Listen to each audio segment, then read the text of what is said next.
portrait d'Alexandre Benalla, l'ancien conseiller de l'Élysée, qui a été placé en garde à vue. Oui, et coucou, le revoilà. Et revoilà pour lui les ennuis judiciaires. Ce n'est certainement pas ce dont avait rêvé ce grand amateur d'ordre, des uniformes et de la sécurité. Alexandre Benalla, on le rappelle, a grandi dans une cité sensible, d'Évreux dans l'Eure. À 14 ans, il fait son stage de 3e dans un prestigieux service de police. À 18 ans, il s'engage dans la réserve opérationnelle de la gendarmerie. Il passe une licence en droit et il commence en même temps une carrière dans la sécurité. Il est garde du corps pendant la campagne présidentielle de François Hollande. Puis 5 ans plus tard, il assure la protection du candidat Macron avant de le suivre à l'Élysée. Il a 25 ans seulement lorsqu'il devient adjoint au chef de cabinet du président de la République. Il obtient le grade de lieutenant-colonel dans la gendarmerie. Il participe à des réunions sur la réorganisation de la sécurité du palais présidentiel.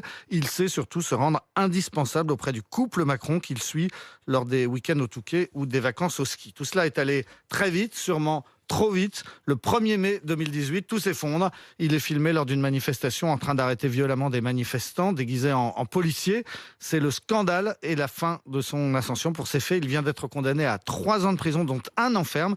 Et s'il n'est pas en prison, c'est parce qu'il a fait appel. Alors pourquoi est-ce qu'il se retrouve aujourd'hui à nouveau en garde à vue ? Alors, pour une affaire très louche, son grand ami, l'ancien gendarme Vincent Kras, qui était à ses côtés lors des violences du 1er mai, a signé un contrat pour la protection d'un homme d'affaires russe soupçonné d'être un mafieux. Vincent Kras a toujours affirmé que ce contrat était légal et surtout qu'Alexandre Benalla n'avait rien à voir avec cette histoire, sauf que les sénateurs de la commission d'enquête sur l'affaire Benalla sont persuadés du contraire.